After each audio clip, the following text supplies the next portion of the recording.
যাই হোক, সবাইকে আমার নববর্ষে প্রাণ ভরা ভালোবাসা বলে জানাই। মজার কথা হচ্ছে এখানে প্রতিখানের অনুষ্ঠান, সেখানে আমাকে এই হংসমুদ্রের এক বৃদ্ধবাবকে তুলে দিয়েছে।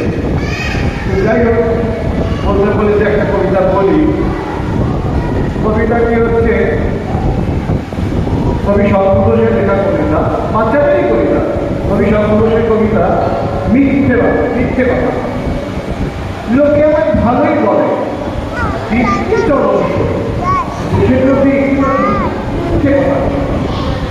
কাশিরাতে যাওয়ার পথে ট্রেন ছুটছে যখন বাবার সাথে মায়ের সাথে ঘুরছি কখন হঠাৎ দেখি মাটির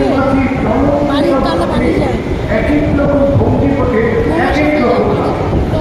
ও দেখো বৃত্তনাট্য, ঠিক বলেছি আমি।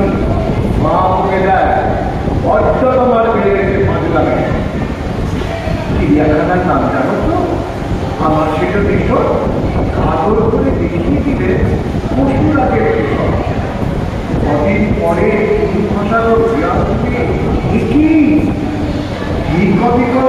তুমি মূর্তি যাবে দেখি তাদের মধ্যে করেছি সুরঞ্জনার কাছে। আমার ঘরে সিংহ বাধা আছে। দিদিমণি শুনতে পেয়ে অমনি বলে ওঠে, শোনো, এসব কথা শুনি না যেন আর কখনো। বলি না তাই আরো সব কথা, সামনে থাকে খুব। কিন্তু সেদিন হয়েছে কি, আকাশ পরে আবার ওসব গিয়ে আসছে। শরৎ মেঘে দেখতে পেলাম